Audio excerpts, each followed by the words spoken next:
Hey everybody, how's it going? It is Annette the Peacemaker from the Yang Gang Report Live, YGRL. And today I am with my little brother, Mikey the Jester, out in California. He's my YGRL brother and my adopted brother in real life too. So, and then below us, we have our dear friend and other brother and recurring guest, Quintus the Cure, and we are always very happy to have Quintus with us. So welcome everybody, and welcome to all of our viewers. And so let's talk about what we're going to talk about today. So today we wanted to talk about what defunding the police means. And there's some controversy surrounding that, and I think that people aren't fully understanding what that means. Oh, hi honey, my husband Ray says howdy Yang Gang. So what does defund the police mean, and what does like dismantling mean? There's a lot of terminology that's going around that can be sort of misunderstood or misconstrued. And so we kind of want to break that down and just explain things a little bit better.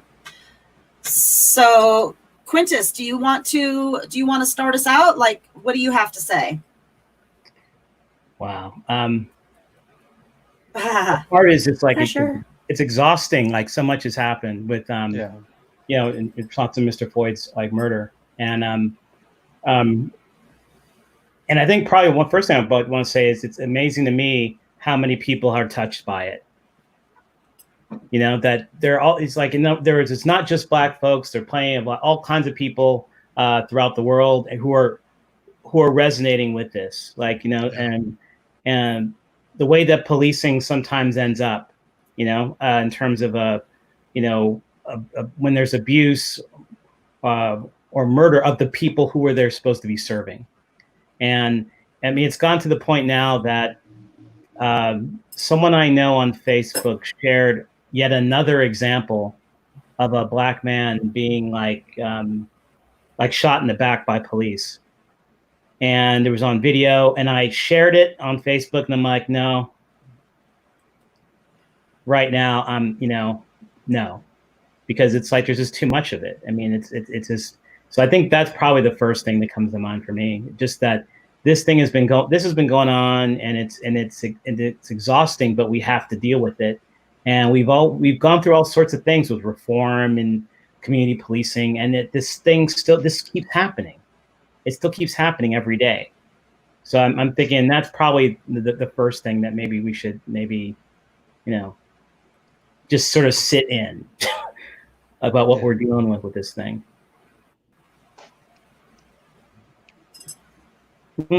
Yeah, that's a good point, Jim. Yeah, defund the police means funding all the things we have stripped away in the last 40 years. Yeah, education. Yes, in other words, civil rights for. Yeah, so defunding is already happening, just not necessarily for the police. So like they take money from our public schools and put it into the police. Somebody shared a little comic strip in one of my threads, and it showed the government, like a politician, bringing a wheelbarrow of money to the police station and says, here's all this money, use it on police stuff. And then in the next frame, it shows a teacher saying we have to close down our schools because we don't have any money, and then the third frame shows the police with his billy club saying something like everybody be good now, or something like that. I don't remember what it. Well, I'm not doing it justice, but it was very spot on. Well, it's almost like police are like the military. Like we're always raising things like money, like to the U.S. military, to the point where I think there was a point, it might have been during the Obama administration, where the military is like, no, we don't need this. Like, here's some programs we don't need. And then Congress is like, no, you take it, you know? And we've done that to the police. And as you're saying, even in education, what I don't like is, I mean, in theory, charter schools aren't necessarily bad, right? But the way they often get set up is that as students go to the charter schools, the money's being taken away from the public school. Yeah. So it's like we have all these mechanisms for defunding all kinds of things all the time. And the police are never a part of that at a time where the police is just getting, like, has been able over the past 40 years to become even more militarized. Right. You know? It is. It's really scary. And then, like, there's nothing about a cop in riot gear with, like, completely loaded down with all these weapons that makes me feel comfortable or confident that they're there to help me. You know, like, it's really intimidating. It's really scary. And I'm just like a basic white bitch, you know, like they don't mess around with me too very much. However, I have had plenty of my own negative experiences with law enforcement. You know what I mean? Like, so I feel like I'm not trying to take away from the race problem, because the race problem is obvious. It's clear and obvious, you know, but I think that it's a systemic problem across the board where they just mistreat everybody, and some worse than others, you know, some worse than others. I've already had my own, not nearly as bad of an experience as others have had, but still bad nonetheless. Still bad enough that I am afraid of the police. Still bad enough that like, my heart races when I'm around a cop. My hands get sweaty. I've had, like, anxiety attacks being in the presence of police and things like that, you know? So, like, it's bad enough that it has affected me all these years later. Like, I am afraid of the police. I can't think of a single reason I would ever call a cop myself. Yeah, I'm thinking of, I guess what gets me, as a especially being like a black male. I mean, even with, and all the other privileges I do have, whether it's education or something, anytime I get stopped by the police, I'm having to think 2 to 3 steps ahead every single time. Yeah. Every single time I'm thinking ahead, like, okay, what is this? What is this? I'm thinking one time I was having to, I actually had a house in New Hampshire, and I was driving to it like a few years ago, and it was late. It was like 2 a.m. when I was driving, which, no less traffic, but a police officer pulls me over, and it's like the middle of winter, and I realized it's like I pulled over, I turned off the car, I opened the window, it's like 20 degrees outside. My hands are on the steering wheel because I don't want to I don't know what the officer, why he pulled me over, and I have no idea why, what's going on. Or what kind of a cop is he, right? I mean, is he like, okay, is there something wrong for real, or is he just messing with me? I don't know, and in that sense, I'm not free. I mean, whenever I hear people talk, oh, freedom. No, as a black man, I am not free. I have to constantly think about stuff like that all the time. And, and to see, to see what happened to Mr. Floyd, I mean, it's like, I still haven't watched it all from beginning to end. I've seen bits and pieces.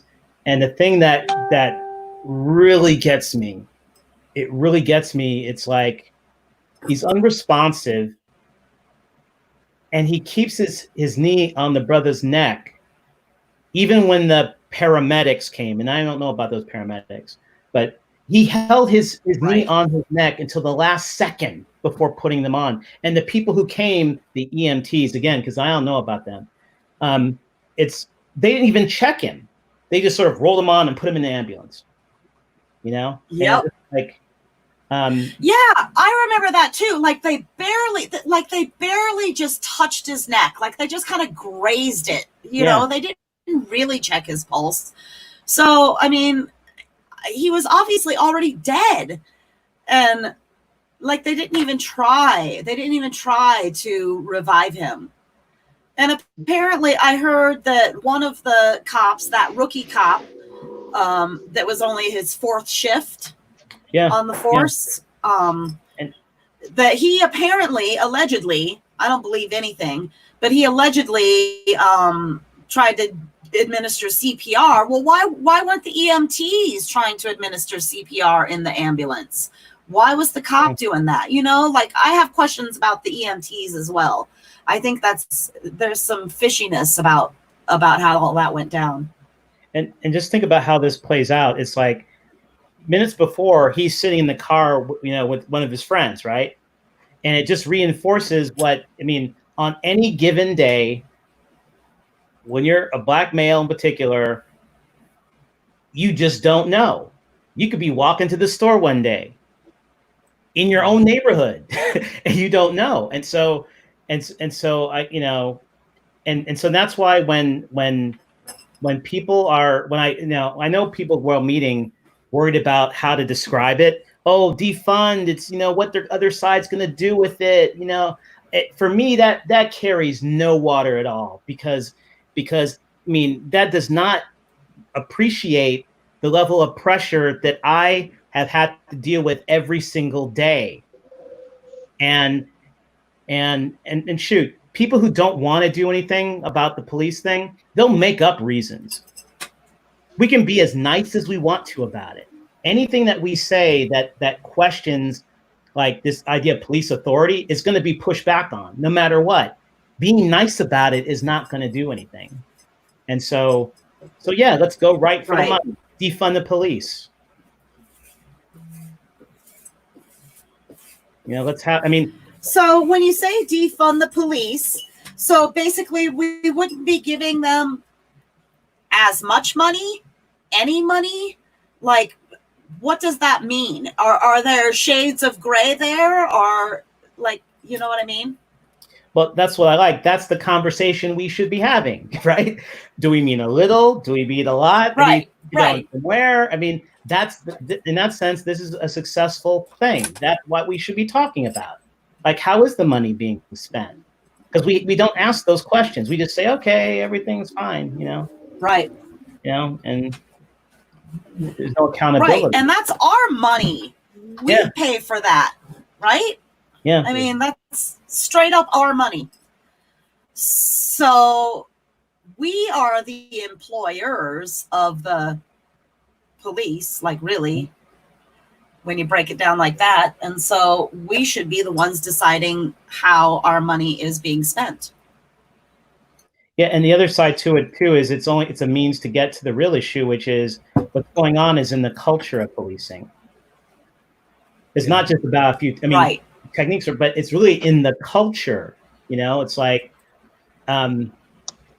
police unions. Hey, Ariel. Yeah. Hey, you guys. I got about 15 minutes, but I can hang out. Yeah. Ariel. Okay. Oh, and Mikey. Hey, well, we're happy to see you always. Great. But yeah, police cultures. I didn't really notice this, but I saw it's very toxic, fortunately. Some of it. Well, in a way, it freaks me out. I mean, I haven't seen it verified, but apparently most of it. I think most of it is very toxic. But I mean, I'm just wondering, what should we make though? Is it? I've read once. I mean, at least that Chauvin was not only the experienced veteran there on the scene, he was the training officer of the other two. Oh my god! The training officer. Yeah. Well, I mean, you don't get the bad apples and put them in charge. That's pretty that makes it rotten. So it's like it's very complicated, because it's like you heard the old saying, like, power corrupts and absolute power corrupts absolutely. So we can't have power keep power accountable. how the hell does that make any sense? So I'm thinking like what we can do is like get like an unbiased third party to like have to be there to say, okay, like, you know what, you monitor this as the unbiased third party. Like we have to have like a civilian task force. I think this will be a good idea, like inside of these police departments, to just report back to the rest of the community on like what they see and what they think. I think that can go somewhere. Like a multi-ethnic civilian task force inside of these departments to like take notes, record things, and yeah. I like the idea of a civilian task force also, because like right now the law enforcement officers are like seemingly above the law. They break laws constantly and get away with it. So like I just posted on Facebook the other day that I showed a article where the Minneapolis, was it the sheriff's department, some of the Minneapolis police and the sheriffs were slashing tires of cars in the area. And like, that's a crime, man. And they admitted that they did it. And my point is that, okay, they've admitted that they committed a crime. So now they should be prosecuted in the exact same way that any one of us would be prosecuted if we committed the exact same crime. I think all of that needs to just if you guys read charge all of them. For sure. If you guys read Christopher Dorner's manifesto, and like looking like at that time, I may have thought like, oh well, this guy's a lunatic, he's a murderer, like why am I gonna read like a manifesto of like the bad guy? But looking at it now, I can believe everything he wrote in there.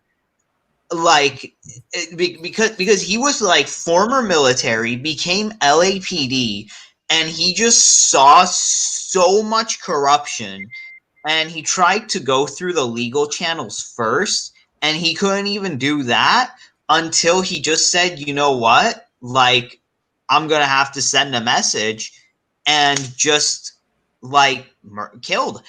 But I can believe the things he wrote in there and the things that he saw. I don't agree with everything he wrote there, and especially like when he kept talking about celebrities and he gave his random opinions on things. I was like, okay, man, like you're going too far. But like looking back on what he wrote, that like all these corrupt practices are going on in this department, I'm like, well, okay, like now it makes complete sense.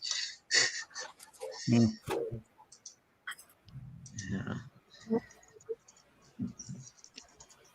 Okay, so Faye is posting something. I don't know what this is.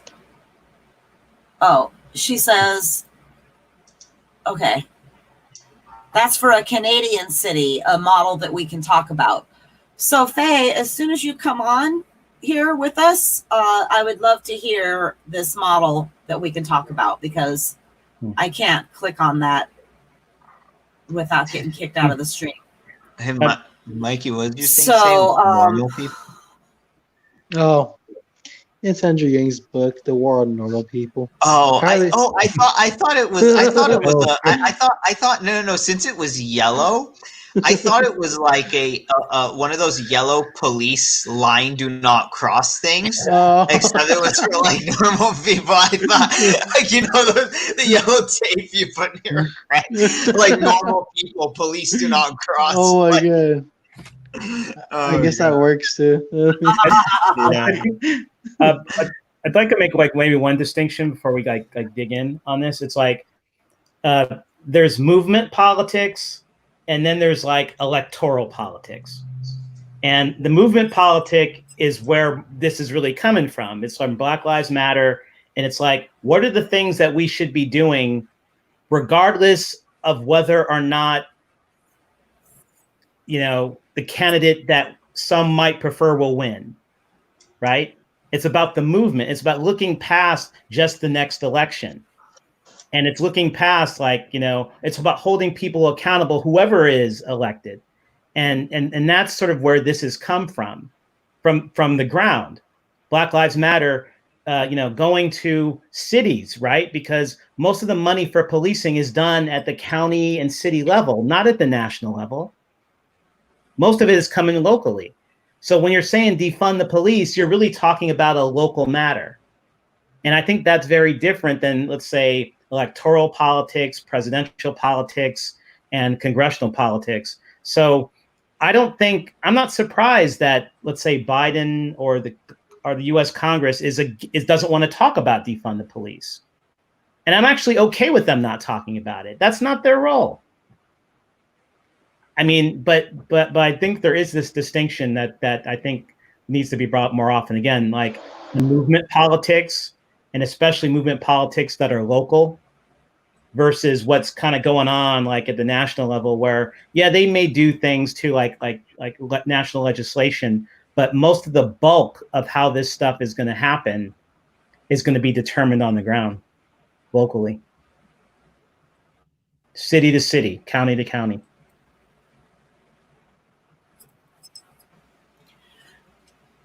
So then, can we talk about, does anybody have knowledge? My memory is terrible. My short-term memory is terrible. So, but I watched a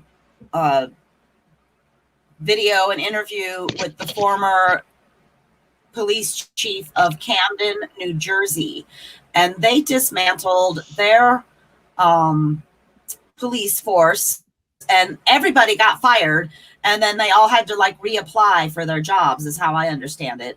And he said, even me, I was the chief and I got fired and had to reapply for my job. And stuff. And that's how they weeded out all the bad apples and got to keep the good ones. And they probably got rid of the bad ones, I'm hoping. And then he said that the crime rate dropped by like some 70% or something, just some huge percentage, that it was just jaw-dropping. And Whoa, I mean, let me see. You guys talk. I'm going to see if I can find that information. Okay. Like let's talk about that. Like all the money that we're giving to like a punitive system, we can give to like a benevolent system. Instead of like being a system of punishment, we can be a system of help.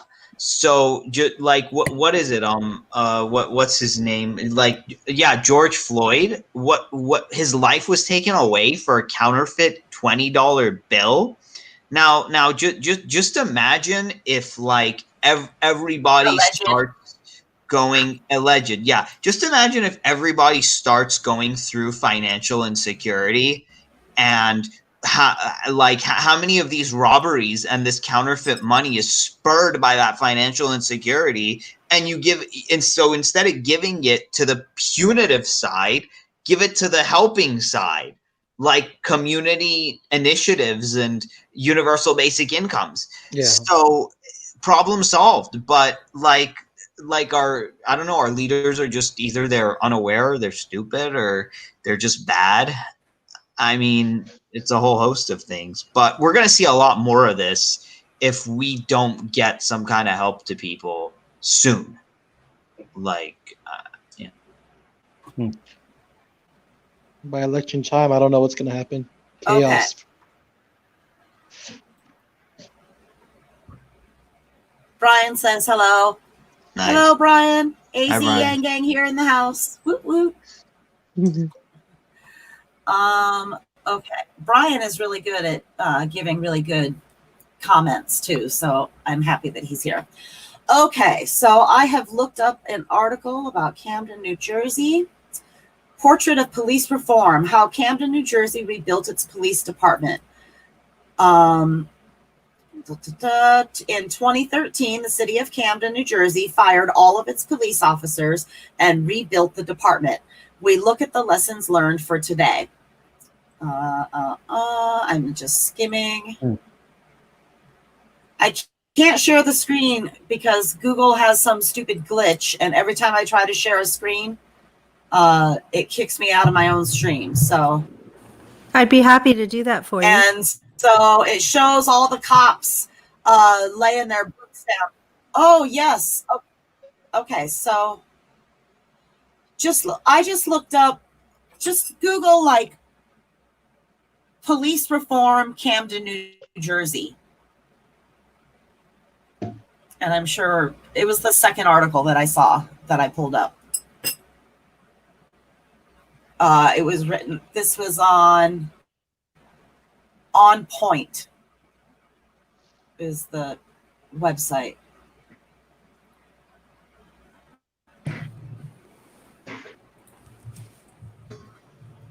You guys. Oh, man.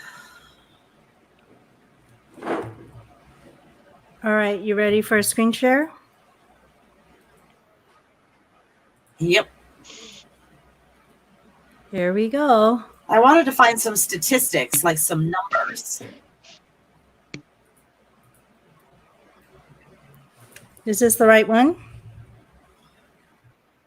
Yep, that's the one I'm looking at. So Okay. I'm trying to scroll down and find some numbers. Maybe this isn't a good one. This is just the first one I clicked on. I mean, I've seen one article about it that some things to watch out for is like the qualitative. So in a way, defunding the police can go right and could go wrong. Like it could go wrong in a sense that this could potentially become just like with the defunding of education. Like basically, we just hollow out government and we have private contractor, police, and we're getting rid of public employees. Which would result in almost in some way, certain ways, less accountability. So I mean, but then it's like I think with Camden, some of the issues have to do with like it's a smaller city than it was, and there's less affordable housing. So and just a lot of significant violent crime overall has been going down. The past 10, 15 years. So there's even some questions about, how successful is Camden really? Like and where?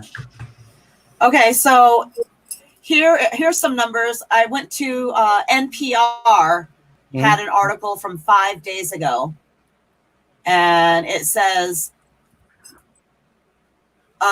his goal was so it was the police chief, the one that I saw interviewed, that decided to do it. The majority of the police were rehired, but each had to complete a 50-page application, retake psychological testing, and go through an interview process, former police chief Scott Thompson said. He led the county police from 2013 to 2019 and the city's force before then.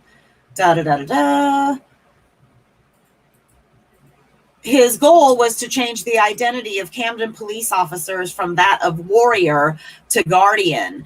And Andrew Yang actually just used the word guardian in a tweet the other day. He kind of got a lot of grief from that. Like Twitter's hard on Andrew, man. And but he was saying, suggesting instead of, he used the word guardian specifically. I find that really interesting. Homicides have gone down from 67 in 2012 to 25 in 2019. Excessive force complaints went from 65 in 2012 to 3 last year. It went from 65 to 3 excessive force complaints. That's astounding. I think. I mean, dang. The changes are far from the radical defunding proposed by activists today, but Thompson echoed many of their points. A police is only effective if it has the consent of the people. And to have the consent of the people, you have to be legitimate. As a police leader, I say, what is the harm with giving them voice, allowing them to come in and be part of the process? And all the while, it gives us the ability to have the dialogue and the education in both directions of how difficult and challenging situations can be better solved. Like, that's what we were talking about a little bit before. So I like how he uses the word consent. Like he allows us, he gives us that ability, that voice. I like that. Like, And how do we get this guy in? And in a way, though, that's essentially what the original policing was, or was the, that their authority comes from the consent of us, the public. And if they don't, and if they have to get our trust, well, their ability to having trust in the public is directly the opposite of the extent to which the police are applying force. If the police is applying force all the time, the respect of and the consent of the people will go down. So we're trying to break that. And the nice thing about the defund the police Here we go. is it's actually, we've had someone like Camden who's done it. So this isn't like some pie in the sky, like, oh, we have no idea what might happen. We actually have examples we can point to. So NPR asks, did you feel like you lost anything by getting rid of a more traditional police force and more traditional practices? And he says, no. As a matter of fact, I was an expert practitioner in failed police policies. And every day we used to come to work and we thought we could reduce drug dealing and gang activity by locking up drug dealers. And we would put together teams, we would swoop in, we would do heavy enforcement. And essentially all we were really doing was re-victimizing the people that lived within a community and giving opportunities for other criminals to come in. That's very, deadly accurate. We're doing everything from a proactive perspective and doing it completely unilateral from the community in and of itself. We didn't have the permission. We didn't have their consent. So we didn't have legitimacy. I like that. We need that sort of mentality needs to happen. So this comes from, I think, the idea that the state is actually a monopoly of violence in a certain geographical area. And so all government is about legitimizing their control over this area. And so if you don't have the agreement of the people in that area, then you're not legitimate, right? You're wielding power in a way that that hurts the people that live there. Then they're going to come out in force like we are and tell them that they're doing wrong. But it seems like it's taken a lot to get us here because there's been a lot of illegitimate use of violence. Yeah. I mean, none of us had authorized anybody to do the things that they've been doing. Or would any of you say that we were part of that decision-making process? No. No. But and yet the same violence has been happening. I don't feel like I'm part of any decision. I don't feel like I'm part of any decisions that get made in the government at all.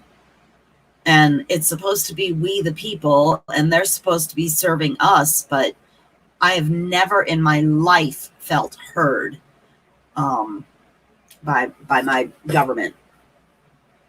I used to have a bumper sticker that said, I love my country, but I fear my government. So I'd actually like to put that like a text up on the screen. The definition, I'm going to type it in, okay? Okay. Are you going to put it in the public chat? Not our private, right? I can only access the private right now. Oh, okay. I might have to copy and paste it then. I mean, this just really shows that it's been around for a long time. People have been abusing power, and especially Black people. they've been having the worst of the worst to them, and it's heartbreaking. And I believe nowadays, now that we have so much technology, we can expose this misuse of power. By having a camera on you is so important. We would have never known what would happen without that footage. Yeah. With all the things that have been going on, actually, every single day, ever since all this started, I've been wearing a camera. I got a GoPro on me just in case. You never know, you know. You never know when you got to film something. When someone's targeting you or a friend, or you just see something on the street that you believe is not right. Having some kind of footage is important too. Don't be afraid to record, because you might be the one that's changing history. That's the I just actual heard from definition, Angelo. Faye. Well, this is one theory of what government means. Can you think of a better one? I see. So this is like, this is No. the most basic, the most fundamental aspect of government is that, you know, anything that you do within its control, right, has to be with the agreement that the people of the people who live there. So the government is the agent, right? The government says this is what our society allows. This is what our society doesn't allow. And then we have agents of the government that carry out the function of policing. So making sure that enforcing these rules, and the rules can be set by the group in different ways. Like if you say this is a monarchy, right? And you say, oh, the king is making all the decisions. But if the king makes decisions that are unpopular with the people, eventually he'll get dethroned, and they'll choose somebody else. I mean, it might take a violent, there's no other route to it maybe than, just going and taking him out. But in a democracy where we live, supposedly, right, we're supposed to be able to elect officials in our government who are going to make those decisions about what is legitimate use. And now violence is not just shooting rubber bullets at people and hurting them. We're talking about just compelling anybody to perform, to do something that they don't want to.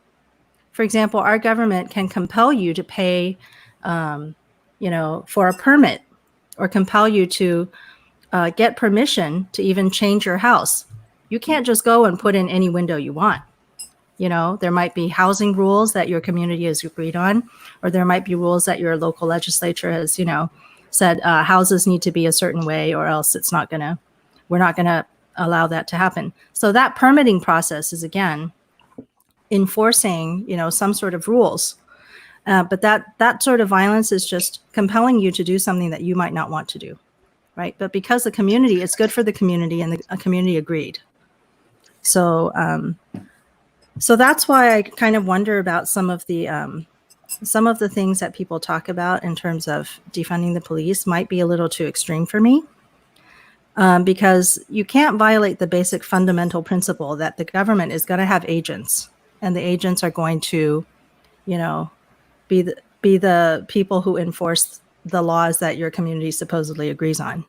But I think that we're just giving the government all of these powers, and the government is using the wrong tool. So the only tool they have in their toolbox is the police.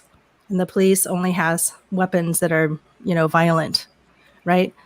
So if they want to compel you to do something, then they pull out the gun, or they pull out a baton, or they pull out, it's like every tool they have is just, seems like some kind of violence. When in fact, there are a lot of other ways to influence the world that we live in. So, for example, the social services, right?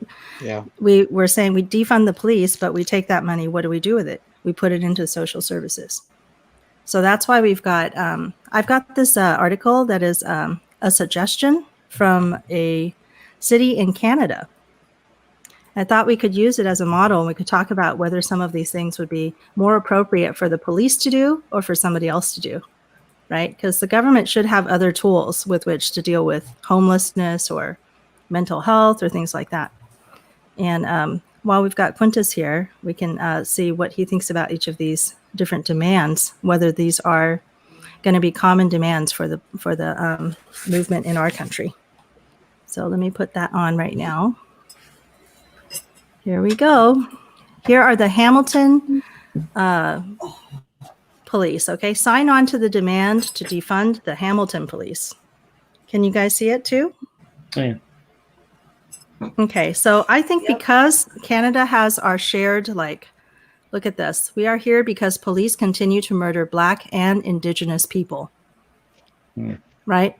And so I think we have to recognize that even though we think Canadians are really nice and sweet, there's something about Canada that is similar to our country, which is that we started out with this colonial history, right? So we have that shared history of policing gone wrong because we're using it in a racial way. We're using it to represent some people more than others, right? Yeah. So here are the same demands they have. Let's see what everybody thinks about these. The first one. All right, there's the defund. So we call the city of Hamilton to defund. But then what is it they want to do? We call on the city of Hamilton to invest the tax dollars that would have otherwise gone to the police towards initiatives fighting against food insecurity, racism, and towards more affordable housing. That sounds like something that's I would be very agreeable to. Mm-hmm. What do you guys think about that first one? Making a smokehouse. Yes. Yeah, I mean, this gets to why I think there's value in focusing on the money.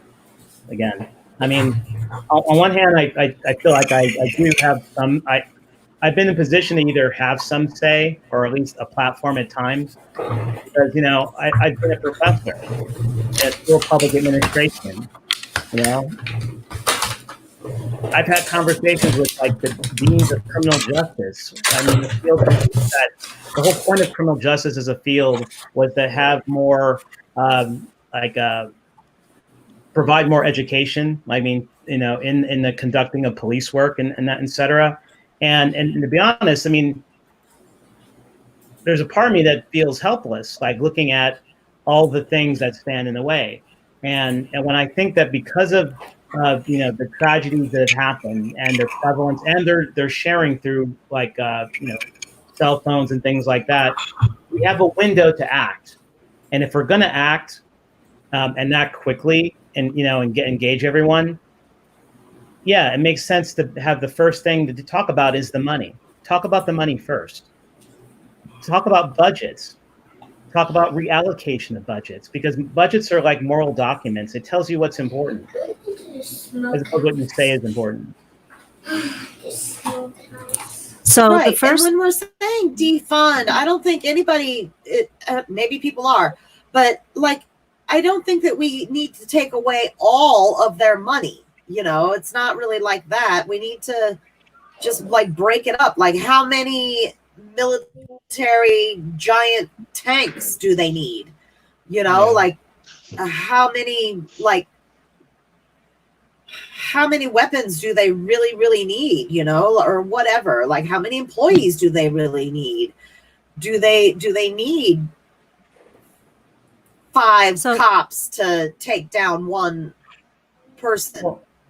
Well, another way I think of it is if the main point was to abolish the police, that's what it would have said. It was defund the police. It wasn't abolish the police. Even though I do see the president is trying to abolish. Right. Put that in like to say, they're trying to say abolish. No, it said defund. I mean, these are thoughtful people. If they had meant abolish, they would have said abolish. So the next one here is ensuring that they are not ticketing houseless people for existing in public.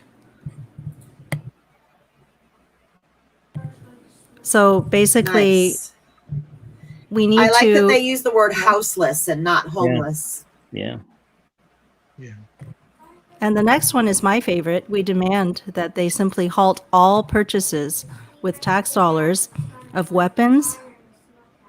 That would include the guns and rifles. But around here, I believe the tear gas, the rubber bullets, a lot of stuff that we don't even want them using. Yep. My feeling is, why would I buy you stuff that I don't trust you to use? I don't Yeah. trust you to use them appropriately, and those things have no purpose other than to hurt people during a protest. Yeah. Yep. And then here it says, we demand that I like that next one. that next one. Do you want to read it? This.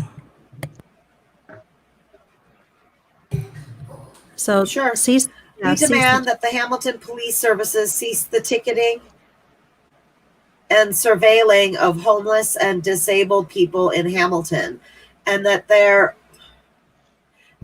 would be a moratorium on the hiring of police constables in Hamilton, given the documented over-surveilling of homeless people during the pandemic. Well, why do you need to surveil homeless people? Well, you know, They're because making they might cause some homelessness trouble. criminal.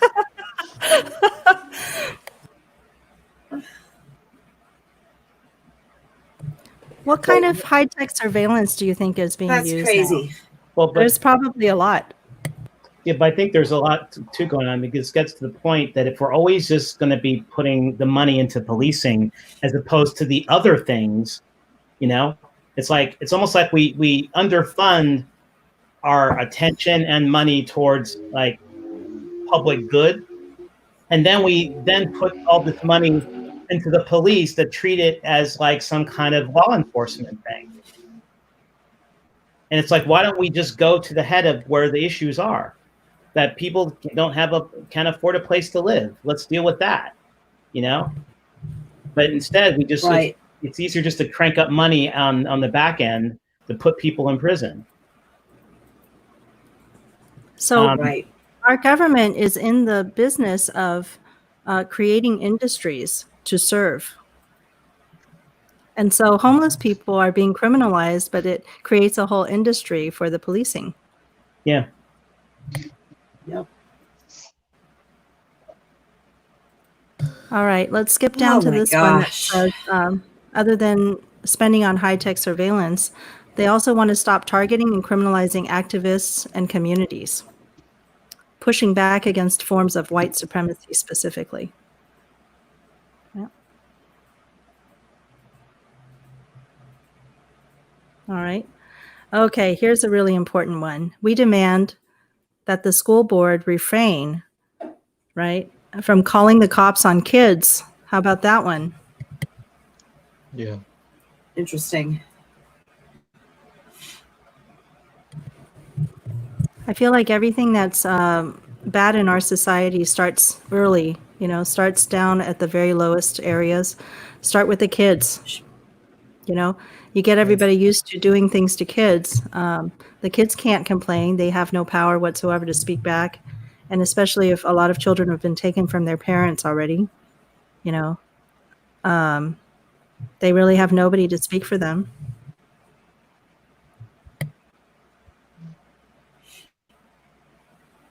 Yep. Huh. So instead of using the police, you know, to discipline children, maybe we should have, you know, push that back on the schools and the parents. And then here we have, how do we deal with that taxpayer money here? They're going to demand that they work with the grassroots groups to divest taxpayer money across the province from policing and invest it towards community initiatives.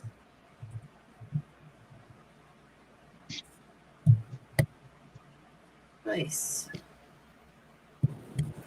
And then the Special Investigations Unit here, they want that to have 100% people who live in the city where the investigation is being conducted, and that they must be composed completely of Black, racialized, and Indigenous peoples with no current or former ties to the policing sector. Oh, wow. All new.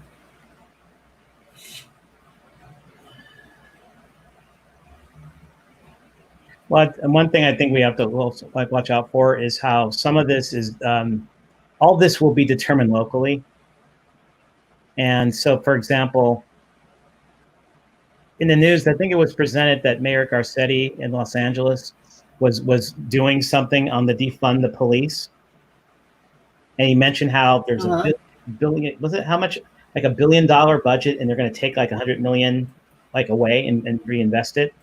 At the same time, as Mayor Garcetti has said recently, that he is not for defund the police, even though he he recommended something that fits within that. And well, why is that? Well, I mean, Garcetti's in the one of the advisors and stuff for Joe Biden. So I think there's going to be this really strange game that we see on in media where you will find some politicians saying no, they're against defund the police because of the way it's perceived by some, at the same time as they're going to be trying to implement elements of it. So don't be surprised when that happens. It's what they say versus what at the end. So like, again, money. Okay, you can say whatever you want. Let's see the budget. What are you doing differently? Right. That's what I'm saying. Like, I realize that it's all fresh and we're just now, so they don't have like anything of substance just yet. But I go to Twitter every single day and tell Joe Biden to give us a policy with substance and quit using these empty words. Like, show us a policy. How are you going to do it? How? Show us how. We're smart enough. We understand. We know what like we're going to get it. I feel like they don't want to tell us anything, and they just, not Biden specifically. I mean, everybody here knows how I feel about him. So we're not going to go there, but that's not where I'm going. All of them, many of them being the politicians or the government, they do just kind of give us empty words. And we do want to see numbers. We do want to see policies and actual plans, like show us, for crying out loud. Like, instead of like, oh, we're just all in this together and we just all have to be kind and like lift up your communities. No, how are we going to lift up our communities? What are we going to do? Like, I'm angry about all of it. Like, I think I feel like they're all just lying to us, and I'm having a really, really hard time having any confidence that anything is actually going to change. But actually, that's me, and I'm extremely cynical and angry at this time. Well, a rule of thumb that I try to do about all of it. It's just like too much. Whenever I'm on, I always try to, like, anything that feels like uncomfortable. It's like, I shouldn't say that. I'm just going to say it because I think it's more interesting. But one thing I have noticed in discussing like politics is that there could be someone who's a Republican who I disagree with, but Republicans sometimes actually are more informed than we are. And because for some reason, it seems like on the left-hand side of things, for some reason, there's not enough commitment on the part of leaders to educate the population, to educate the voters. On the movement side, that happens. Like, if you're in a movement, like within Black Lives Matter, I have no doubt there are people who are educating each other on how things are operating. But when I look at the politicians in the Democratic Party, I think they should be better at explaining how things actually work. Because that's the thing, that they're not explaining it. They should, because most of us will be able to understand. Yes. Yeah. Yeah, they shouldn't be speaking at us and just to get us to follow them. They should be making the case, explaining how things work. Sometimes I notice I think I've seen Biden do that occasionally, kind of unintentionally, like, because he's been in government for a while. So usually when he's giving an explanation of what to do, it's like he knows how governance works. Like how the different branches of government and different departments, and this is the department that does this. He knows all that. And right now we have a president who does not know any of that, And so, but yeah, we need to almost we need a better understanding of how things of how things work as the people. So don't just tell us what to do to get us to give to your campaign. You should be like, they should be like informing us about how our system of governance works. You know? So Yes. that's why And I think feel like that there can I think be- that Andrew Yang really. Sorry, Annette. I think Yang really did. Oh, that's okay, honey. Let me just finish real quick, and then I'll be done. I think that Yang really did a very good job of including us in the process. Like he did educate us. He did get us to think harder. You know, we've all got our math hats on, and so like we all did start thinking harder, and we did start looking at numbers and looking at data and fact checking and holding the mainstream media accountable, holding the DNC accountable. We all we stood up, and I think Andrew really was a true leader in that way, because he educated us as he led us down that path. And I feel way smarter since having discovered him and since joining this Yang gang, and you know, just even being in the presence of you people right here, I feel smarter for being in your presence, you know. Well, actually, it's funny. If I could go back in time, you know, during the Yang campaign, when I was like communicating with them, at one point I was like, hey, a lot of people don't, you know, haven't been involved in the system before. Maybe we should have some kind of educational initiative, like where we are actively educating, like Yang Gang. Okay, this is how, you know, our political system works. Like, you know, and this is how you do this, how you do this. And I think it was received as somewhat of a good idea, but because of the pressures of, we have to qualify for this, you know, this debate, we have to raise money. It's like all that stuff just sort of dissipated, like it just went away. And so, yeah, it's like, it's almost like we need a system of educating each other, the people, like outside of just this election stuff, you know, like of how things work, how to get things done. So that's where I actually have, I feel like my solution is different from the other ones. Okay, there's the defunding part, which just says, let's take away the money. But I also actually want to give them more money. So in my sentiment, I feel like the police need to be repurposed, not just say, okay, policemen are not going to hurt people anymore, not do violence on us. I feel like the police could actually do that function of communicating with the people and finding out how to solve the problems. So if somebody's having a domestic violence dispute, right? Currently, the police might show up at your door, and then their options are haul you off to jail, right? Charge you with something, or give you a talking to, or leave you some phone numbers for these agencies, the government agencies that might help you. But what if we gave them, you know, also abilities to tell people about other problems? Like, you know, you have a problem, you complain to the police about, you know, your sewer not working. All right. That has nothing to do with, that could be something that needs to be solved by some government official, but you don't know who it is. Like, do you call this person? Do you call that person? You don't know who it is, but the police know.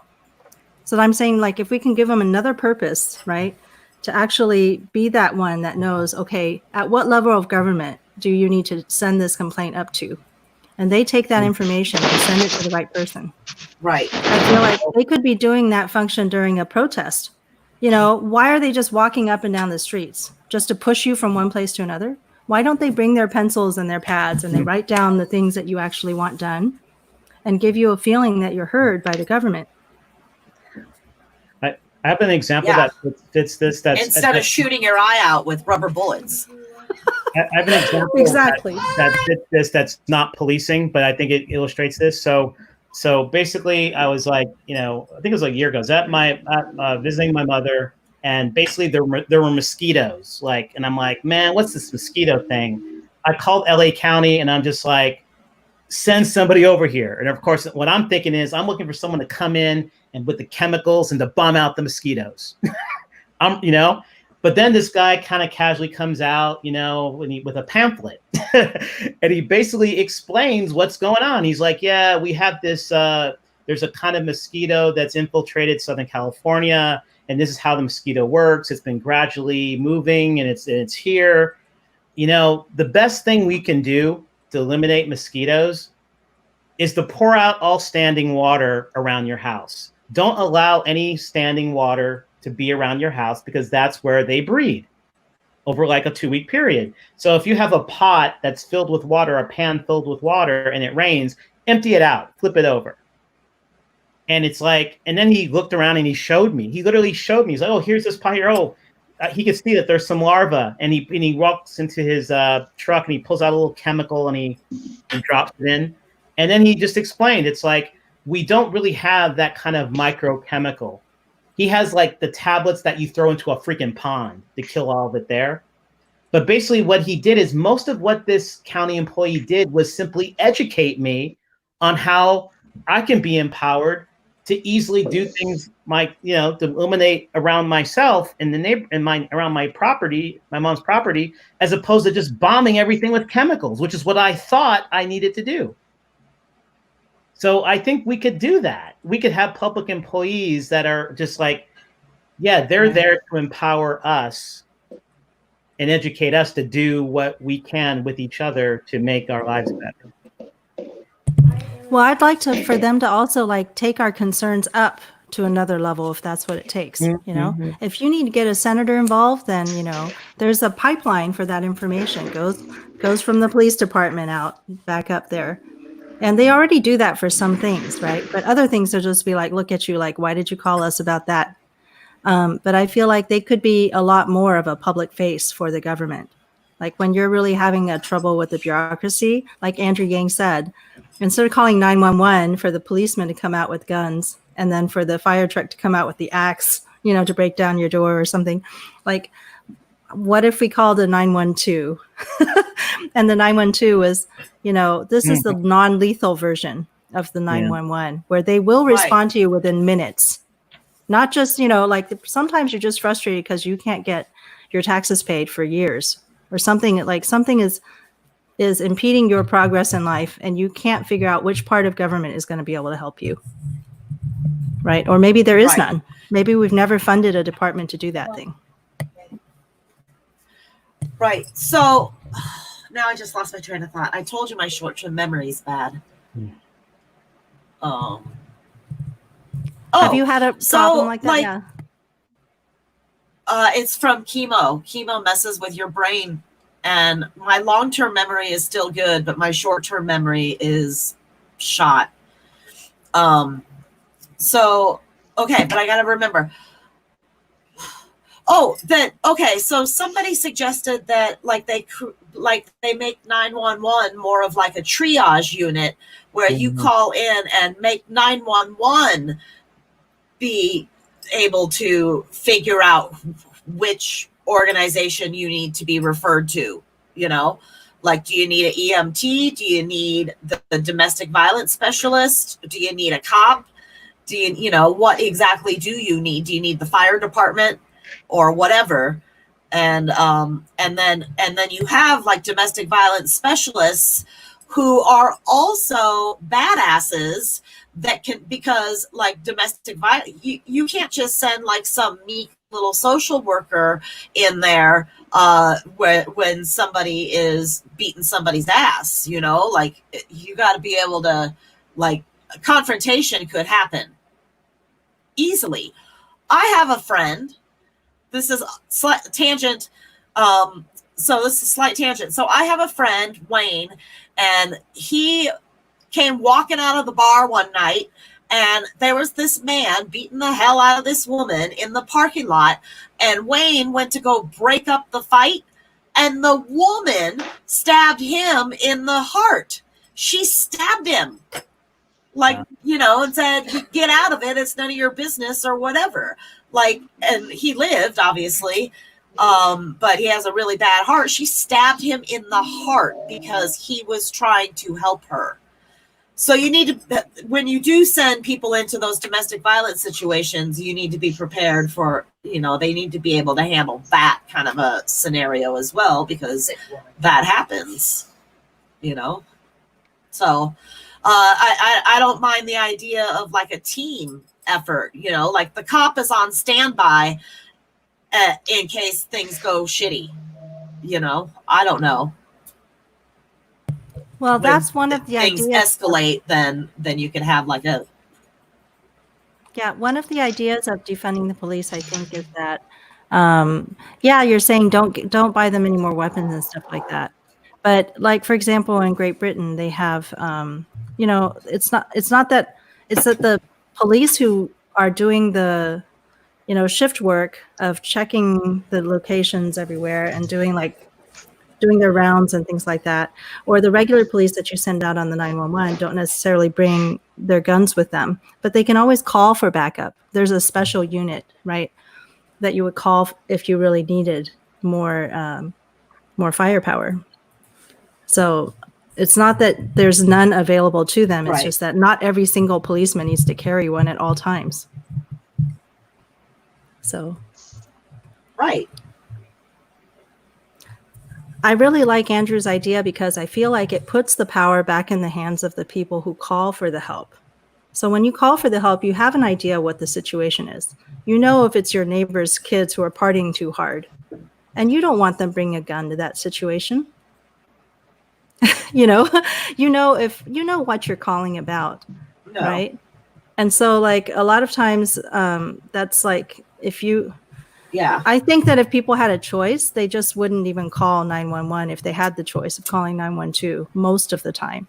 And then pretty soon you'd be like, well, 95% of the time we don't get calls for this unit. So we don't need to have that many weapons out anymore.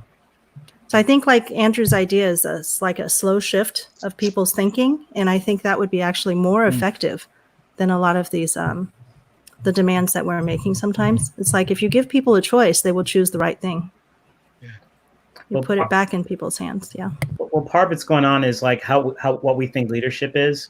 Like one of the problems I think of difficulties of President Trump is that the model of leadership that's in his head is over 50 years old. He's like living in 1950 and the 1950s image of what a leader needs to be. He's divisive, zero sum, like, you know, I win, you lose. He went to military school, that is his model. And that's not really how our world operates, and he's constantly trying to fit it in. Like, oh, he's the commandant. He knows what's going on and whatever he wants gets done. That is not really how it works. And so in that sense, right. I mean, if we could do what I think the U.S. military is very good at, that as part of giving them the power, the awesome power of extinguishing life, that's what their job is ultimately, right? To kill other people. They're actually, I mean, our military leadership is actually very well read. They are very well read. Jim Mattis, he may have been known as Mad Dog, but that man he reads and he's a great writer, and he can talk. He could talk about the philosophy of what he's doing. He knows what it means for democracy and how the military, its role should and should not be in a democracy. He is a very well read, but it's hidden under his nickname of Mad Dog. And I think Trump gave him that nickname. I think he had a different nickname before Trump. I think he might have had it, but Trump pumped it up. Trump latched onto it. Yeah. And so, I mean, so in a way, what just happened in the past week, that's why it was so profound. It's like for Mattis to actually, what he wrote was like a work of art, I mean, in terms of just like, this is what our democracy is, and this is why this is, and he put it in writing, this is a threat. But if you notice, all the military, like the senior leadership of the military and the, including some retirees, they are all on the same page about, like, again, being informed. And then that's the thing. We are so interdependent as a country, as a world. We cannot afford to have as many people be uninformed about how we can work together. If we have enough people thinking like Trump 50 years behind, we will blow each other up. We will kill each other for no darn good reason. You know? And so it's like, how do you create this sort of this education action program? You know, people need to be educated, but we need to take action together, you know, and build trust with each other and taking action together. And we could solve things very quickly if we did that. I mean, that's the sort of, Well, to bring it back to Biden, I want to share this little article, and the question is whether Biden can, has been in government for so many years, right? Some of the things that he's done, he might have changed his mind on at this point, but I don't know if he's really able to. I'm not sure if he's messaging it very well, if he has changed his mind. So this is my question now is, does he know how to turn around? If you've been going in one direction, you know, for like 10, 15 years, now you got to turn around. How do you do it? You know? So are you able to see the article yet? Here it is. No. Oh, yeah.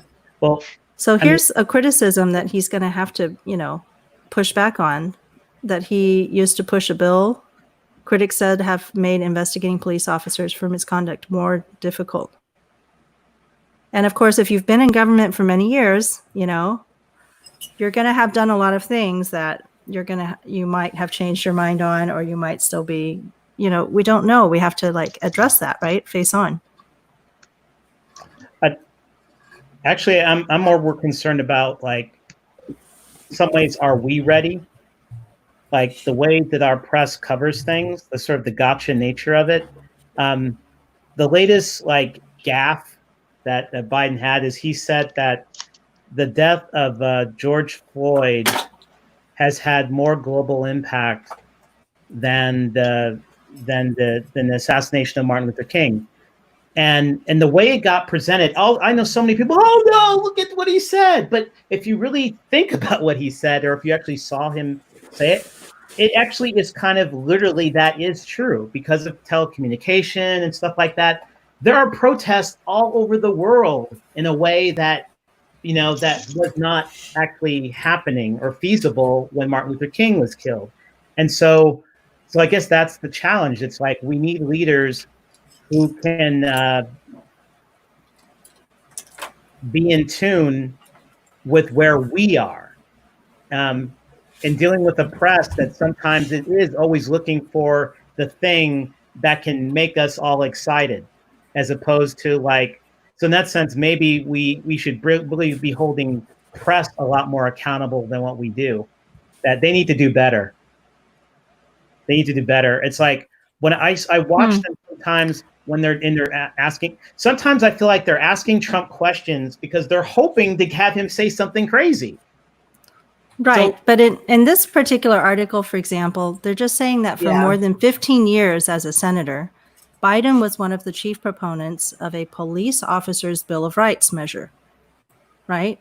So it was supported by police unions, but actually faced sharp opposition from the nation's police chiefs. So it was kind of interesting. And that's 15 years of his life. Right. So this is a long time to be going in one direction. And then at this point, he has turned around in some ways because he's made a lot of statements. He's called for legislation banning the police from using chokeholds, right, as well as halting the transfer of military weapons to police departments. He's called for a police oversight board to address systemic racism. So these are some of the things that he's coming around to say now.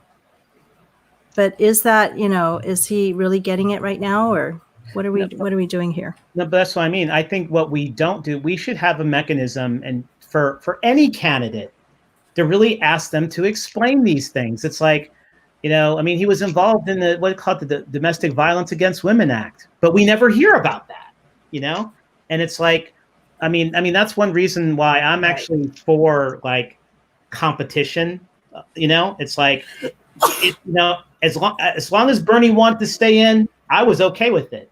Because there should be a dialogue between candidates about, you know, where you can ask them, hey, what you mean by this? You know, and they can have to explain it. So yeah, I think he should be asked to explain that. So tell us the evolution of what you thought then versus where you are now. Well, what happened? What did you see? I think we need more of those long form conversations that we're having here, except we don't have like the politicians aren't listening to us. They don't listen. Yeah, or it's like, I mean, in certain ways, it's like because of this whole thing, the pandemic, Biden actually ends up in situations like this, right? Because he can't do the rallies thing, right? So like he just did this one thing about economic development. It's like him and 4 people, and there's like this dialogue back and forth. And so then you like get a sense for like what he's thinking, like how he's really thinking about it. And then you get to hear other experts like bouncing off of that. And yeah, I mean, we need something like that,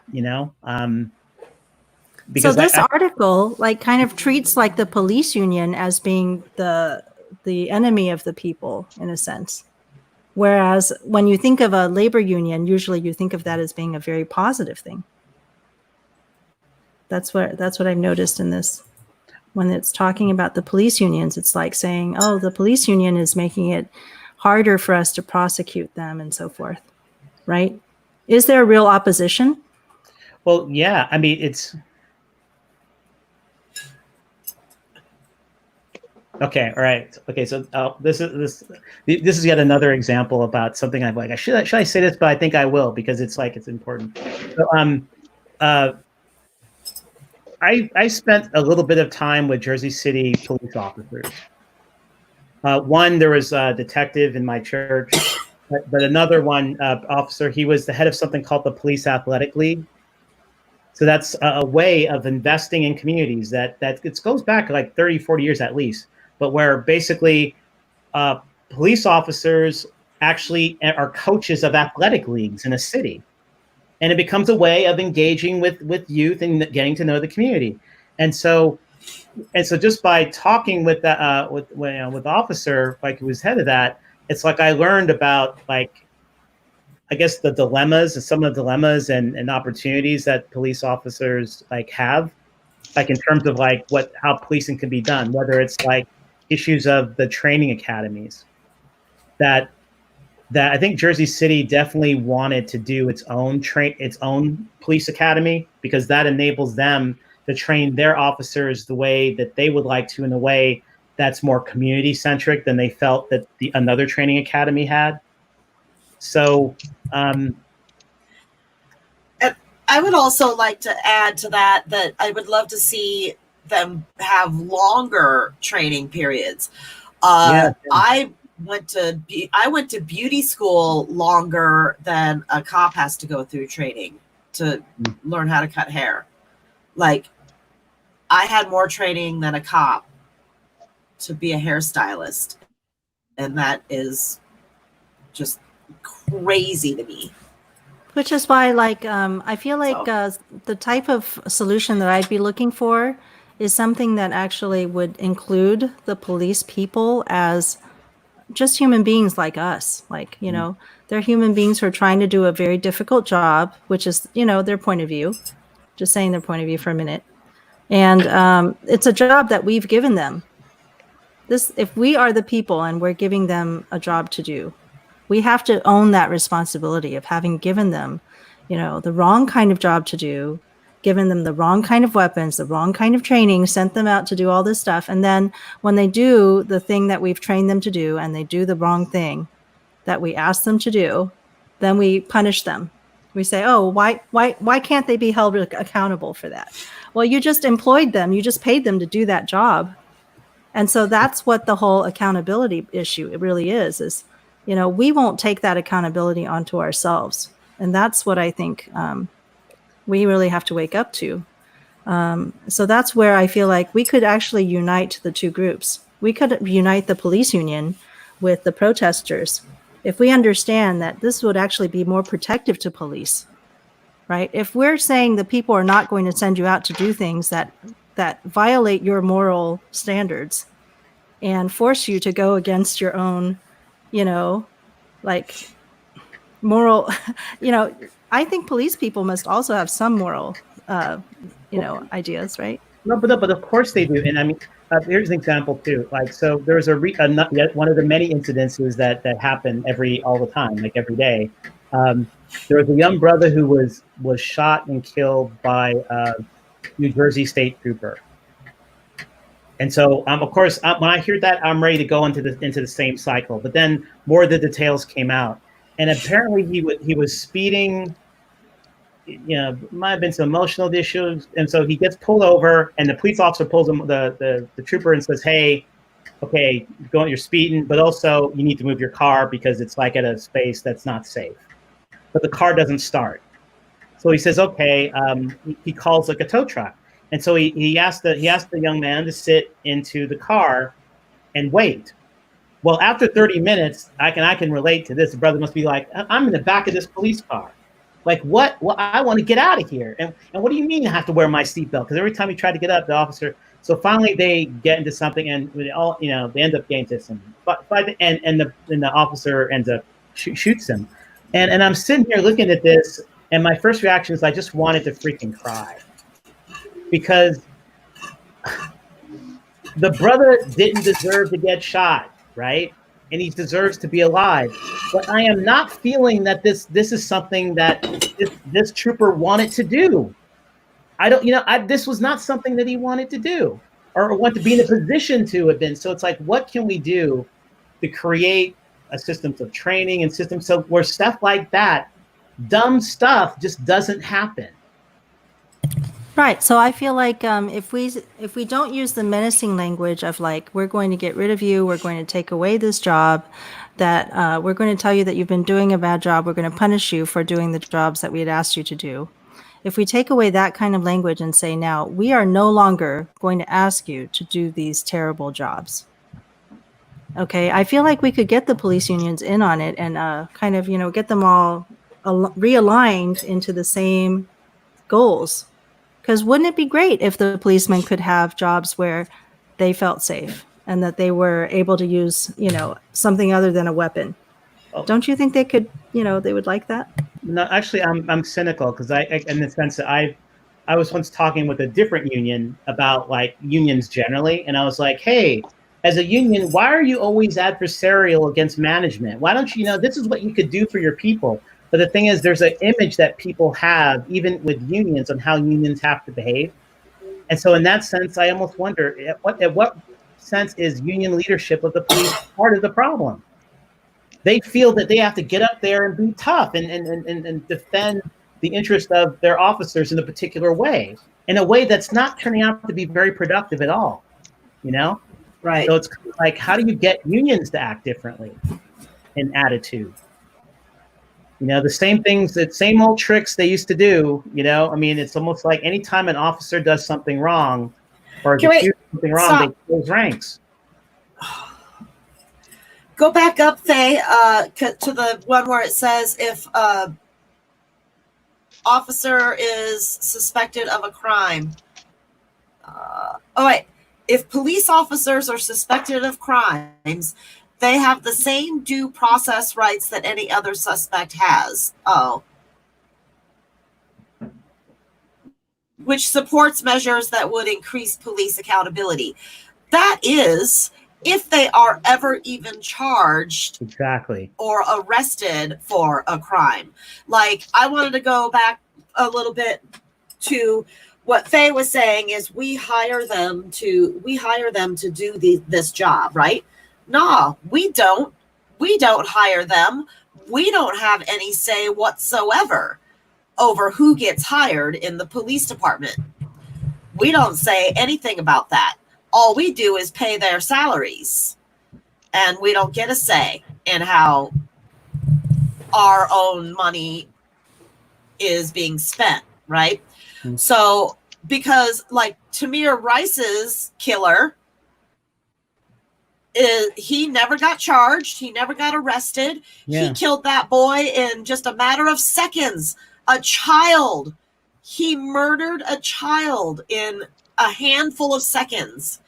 And he is now working as a cop in some small town in like Ohio or something, where maybe the people in Ohio don't even know who he is. You know, he just moved to some other place, and there is a man who murdered a child working as a police officer in another town. If those people in that small town in Ohio knew who he was, do you think they would want that man policing their neighborhoods? Are they going to kill their, is the situation going to arise again where he murders another child? And whose child is that going to be? Like we have a national database of sex offenders or something, and we prevent them from living here or living there, and we move them from here and there. Yes. But we don't have anything for police people who have been let go after all of these terrible things happened. And police yes, sometimes are the ones who are keeping it from these things from happening. Yeah. But see, I also have a problem with I feel like people need a place to start over too. And I feel like it's too late to punish somebody. He could get a different job. That's true, but I feel like it's too late. If I murdered a child that came into my salon to get a haircut, and I killed this 12-year-old kid, I would be in prison. Yeah. Right. And I would not ever get hired at another salon. I shouldn't be anyway. Like, I shouldn't be allowed to work at that capacity again. Right. But Annette, think about our soldiers, people in the military who have killed. They have killed people as part of their duty. That's their job. That's a different situation. That's different. Well, I find it interesting because you can not volunteer for that job in our country, right? Unless you were mandated to go. Right now, we have a complete military that is all voluntary. No, but there is a system in the military of you can take a life and be held accountable. It's like if you're doing the soldiering and you kill someone, that's different. Even then, you can't just like kill civilians. Like, there are rules against that, And so, right. In that sense, I want a morality clause applied to police officers just like the rest of us. Mm-hmm. It's like the woman who called on the brother to try to get him the police, and she lied about him. Oh, a black man's attacking me. She lost her job. Okay. The bird watching lady. Yeah, and it's almost like, and I'm using this excuse to quote Robert Downey Jr. For Joe Rogan, he made a point once. Each of us has a morality clause that to live on this world and experience this world, and we live in a time now. If you say something really nasty and threaten violence about somebody on Twitter, you could lose your freaking job, right? Well, why can't we do this for a police officer when they actually, in malice or whatever, beat someone horrible things? They get to keep their job? What? Well, that's the thing is that when they go and investigate, why doesn't cancel culture apply to them? Well, because when they go to investigate, they find out that we train them to do that. We train them to be those assholes. Like, we actually literally train them to shoot to kill. They train you not to shoot at parts of the body that might not kill them, right? Well, and they train you to be brutal. These are parts of their training. So when that comes out, it comes back to us. It's like, once again, how do we affect that as people that are supposedly owners? Yeah. No, what's messed up is how this stuff. There's a particular police officer former police officer in Minneapolis. The one who, like, a woman called the police came, but then she came running up on the police vehicle, and the officer freaked out, and he turned and he shot and he killed her. Now that officer's in jail, but part of the reason he is in jail is the officer was of color, and the person he killed was a white woman. And so at least now there's an example that we can point to and say, for some things, even in the line of duty as a cop, if you make a mistake or if you do certain kinds of malice, there must be consequences. If not a job, they have this thing called insure the police. Like, basically, if you have to take liability insurance as a police officer, how do you think that's going to affect? You're going to pay a lot more attention to what you do. Or if all the money for all these settlements that the cities have, it's coming from the taxpayer. We should take it from the police pensions. If we took misconduct payment out of the pensions of the police, they would police themselves and dry this stuff up. Yep. Money. I concur. Just if it like all comes back to money, the officers that slashed the tires, they should have to pay for the damage that they did. And if it, like, let's say the police force or whatever, that's still our taxpayer money. So if they, like, if they go and like knock down somebody's house with one of those, door, like a no-knock raid that killed Breonna Taylor, then who pays for the new door? Does the police department pay for the new door? Hypothetically? Are they going to pay for the tires that they slashed? Not necessarily. Like, who pays for those? Well, in the beginning, isn't the woman who was killed in Kentucky, wasn't her boyfriend initially charged for the murder? Yes, I think he might still be in jail right now. Yeah. So, I mean, to me, I think there's this. I think when some ways, I think America, we become too lawless in the sense that no one's talking about responsibility, and responsibility just means that yes, we are free to do things, but we are also vulnerable to the consequences of our decisions. And and then there should be more of a discussion about that kind of stuff. It's like, yeah, they went to the freaking wrong place. Like when she was killed in Kentucky, they went to the wrong place and they already had captured the person. They messed up. Where is the consequence? There should be a consequence of some kind. And if we don't see a consequence, then people get mad and we're just like, hey, send them all to jail. Send those cops to jail because there's no other consequence that's being dealt. There should be consequences for that, for mistakes. So that's exactly what the article goes on to say here, that, it shouldn't be special, an exception for police officers. We're seeking uniformity with what you would try to affect for teachers, for people at the DMV, anything like that. They're not special. So those are all government agents. A teacher is a government agent if you're teaching for your local government, right? Up at a public school. A person working for the DMV is a government agent.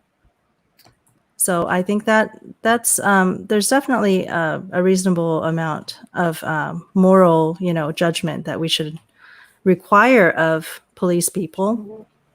But then we also have to give them that ability to exercise it appropriately. Actually, another soapbox I'll get on here is so I've been a professor of a business school, an engineering professor, and in a public administration, and it's really shocking to me. We have a lot more business schools than we have schools of government in this country. So MBAs, they're learning how to do all this stuff with money and how to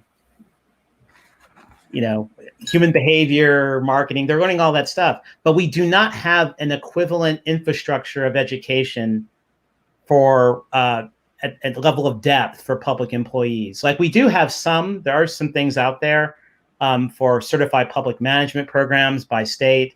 And we do have the Masters of Public Administration, but it is nowhere near the depth of training and schools and all that stuff that we see on the business side for the for-profit side. So yeah, in that sense, we need a system of education that's much bigger for the public sector. Or we could have these agents that are like, when how our medical system is run amok. And so people don't know how to get their medical stuff done. And so now they have these special people who are, caseworkers? Who basically teach you how the system works because it's so arcane. You have to have a degree in it to know how to do it. Social workers, like some medical systems have, HMOs have social workers to help you navigate. Yeah, they're different parts. But see, I have a social worker at my cancer center, and she helped me get my social SSDI. She helped me get food stamps. She helped me get Medicaid. You know, like she hooked me up. She's like did all of this stuff. She got me hooked up with the nutritionist and all that. It's cool. But shouldn't we design a government that is more transparent or easier for individual citizens to handle than these incredibly difficult systems that we make? And then we need a whole system of administrators to teach you how to negotiate it. You know, it's like we can't seem to do anything in a simple way. Well, that's the messed up thing. It's like one of the things I really regret and can't stand is that most of this schools of government, they aren't called schools of government. They're schools of public administration. And if there was ever a metaphor for organizing stuff that I wish was like really outdated, it's administration. I mean, you don't want people handling things like an administrator. You want them to handle it like an organizer, you know, or a facilitator or something, you know? And so that's, so I don't know. So actually, an example from maybe, I was in Beijing for something. And we were actually, and it turns out Beijing has made, at least China is apparently making a lot of investments in social workers. And just when you see what social workers do, not just there, but even here in the United States, it's like, yeah, we could invent systems that are effective, efficient, and yet human and compassionate. We could actually do that. We actually have the know-how in this world to create better, more humane, compassionate systems. But if we don't do that, we're going to end up doing this sort of command and control police state kinds of stuff where people are bullied around to do things. And that sucks. It's not going to work. So why continue to invest in creating that world? You know, well, because it makes the money go around. It's all about the spinning of money. So yeah. I think the word administration and the public administration is really connected deeply to our roots of colonialism, right? Mm-hmm. The administrator was the way to get the savages to behave the way that you needed them to behave, you know, because, okay, what's wrong with the noble savage and all is that they don't need the state. They were fine before you showed up. So when you showed up to administrate them, you have to convince them that they need you. And you have to basically take their ability to survive without you away, right? So we have education as a public education is a way of administering a group that, you know, doesn't want you, doesn't need you. Public education teaches them a whole new culture and a whole new way of life, a new language that they didn't need to have before, just so that they can negotiate with the state. Well, that's the thing that I would love to. Again, in the for-profit, that sort of business world, we're spending time teaching MBAs to wear these different hats. Like, okay, now you're a strategist, now you're an accountant, now you're a financier, a marketer, an operations manager, or an organizational behavioralist. I mean, all these different hats. But if you go to, let's say, the public administration, there is nowhere near that kind of resolution of like specific training and roles to have. It's just, how to be an administrator, which, I mean, it's kind of like you said, it's like, I used to hate that. I mean, really, like training people to be an administrator. I want to show this clip. I don't know, have you all seen Bowling for Columbine? That movie by Michael Moore? Yeah. Oh, yeah. Okay. Yeah. So I want to watch that little clip in the middle where South Park creators, you know, describe to you what is the history of America, because it really connects it to our, you know, colonial roots here. I'm just going to do that real fast. Okay, here we go. Let me see if the audio works. Let me know if you can hear it. Now it's time for a brief history of the United States of America. Ah, boys and girls, ready to get started? Once upon a time, there were these people in Europe called pilgrims, and they were afraid of being persecuted. So they all got in a boat and sailed to the New World where they wouldn't have to be scared ever again. Oh, I'm so relaxed. I feel so much safer. But as soon as they arrived, greeted by savages, and they got scared all over again. So they killed them all. Now, you'd think wiping out a race of people would calm them down, but no. Instead, they started getting frightened of each other.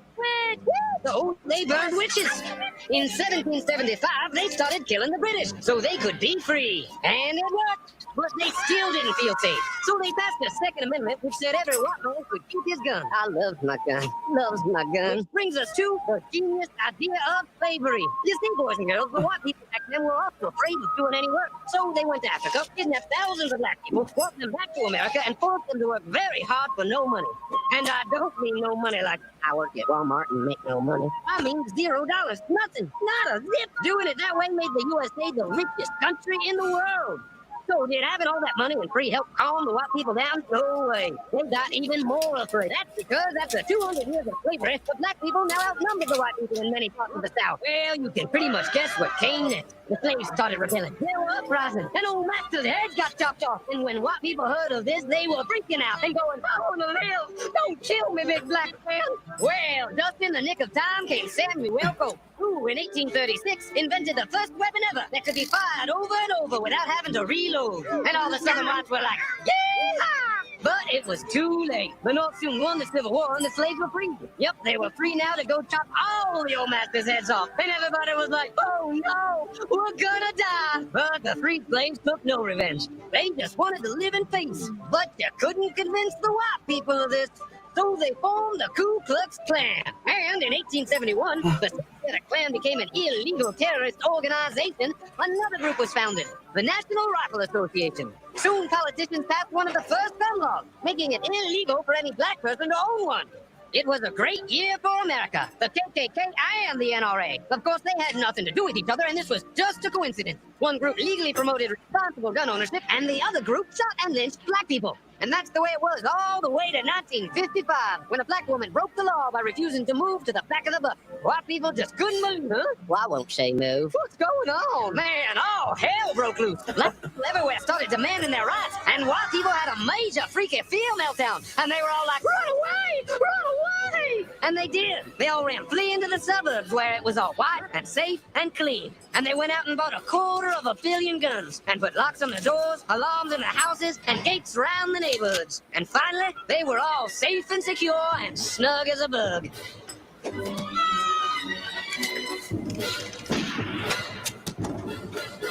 And everyone lived happily ever after.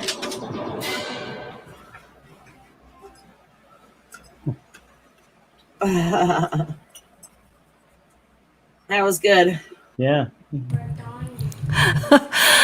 I think it's a little bit simplified there in a cartoon form, but I think it does cover a lot of ground very quickly. Yeah. I mean, I think there's a lot of parts you could pick on, like, you know, yeah, no, not all Indian tribes or Native American tribes disappeared suddenly, but you know, there's a lot of interesting, I think, problems with policing, right, that continue to persist in a sense that there's only some people are being protected. Only some people are the real owners of this police force. And it doesn't seem, that's the thing that people are trying to break now when they say defund the police. They're saying we have to start all over. Like, the police force we have now is not salvageable. If you let them all go, then you can say, okay, I'm going to start all over again. So even if it's like for a moment, disbanding them and then saying, okay, we're only going to let the good ones back in. And if you do not comply with the new system, then we don't sign you on at all. Does that sound like a reasonable representation of that? Yes, to me it does. It's like it's too late to fix this shit muffin, as Andrew Yang used to say. So we just have to throw this one out and start over.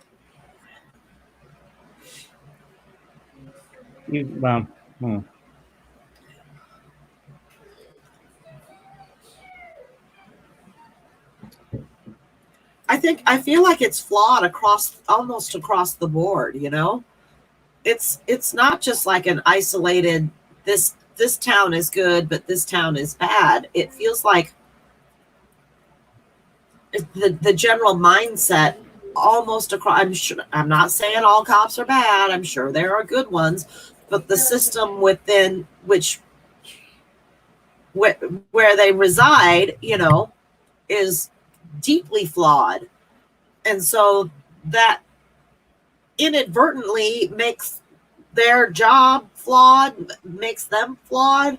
Like, did that fourth cop that only was on his fourth shift in Minneapolis with George Floyd, did he go to work that day thinking he was going to participate in murdering a man? Probably not. Yeah. That probably was not his intention at all.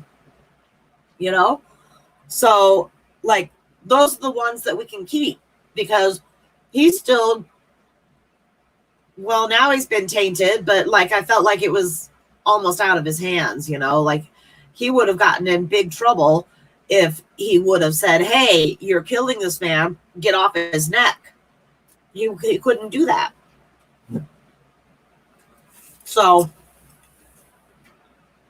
I kind of feel like firing them all, kind of like Camden did, and then let them come back with a new system in place and a new.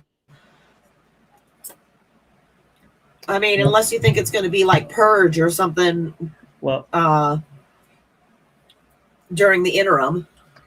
I wonder. I've been hesitating to do this, but like I always keep mentioning Sir Peel's 9 Principles of Policing from like 1800s from England. I'm glad you brought that up. I wanted you to. Because I mean, the truth is we can't begin from scratch because we have a path dependence of what we've already done, and so in a way we almost have to get beyond the circumstances. I mean, it actually, just like for Andrew, like part of the way of getting UBI across was is him pointing out UBI is not new. Martin Luther King talked about it, and even down to the founding of the country. You need to get to the roots of a thing, and the more into its institutional roots you get, the more leverage you have to create the change. And so, and that's the sense with policing. I think we have to go back. We have to go back to the 1829. I'm going to try and think of the best way to do it. I have them in front of me. Should I just like read them off, or at least? Well, I went ahead and put it on the. If Annette would just here we go. hit the button. Yeah, there we go.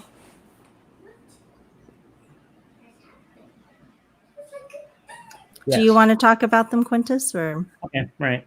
Okay, the first one, again, to prevent crime and disorder, which is the whole point. Your point is to prevent crime and disorder as opposed to being a repressive military force and giving legal severe punishment. So, in other words, we want to prevent crime and disorder. We want to prevent crime and disorder as opposed to being a repressive force. So, like that's like saying, okay, that's a principle. That's how we should be operating.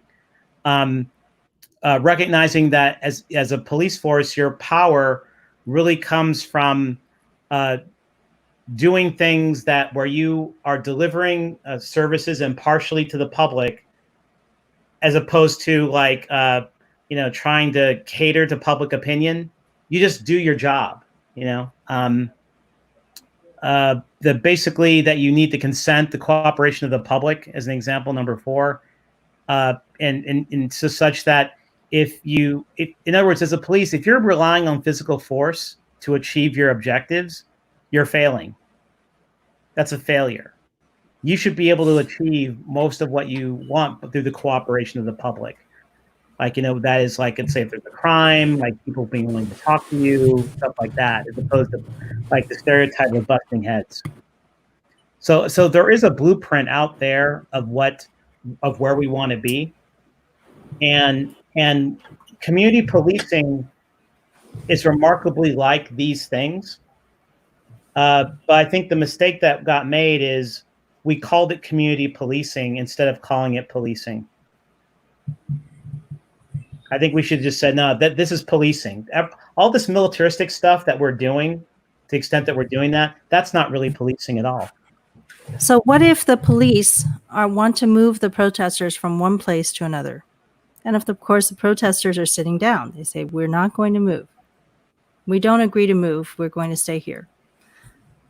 Well, the example of what, isn't there like a sheriff in Michigan? It's like he took off his helmet and took off his gear, and he's like, well, what do you want us to do? And he's like, join us. They're like, join us. He's like, okay. And they did, Right. But what if, who commands the police to say, okay, you should move the protesters from this place to that place?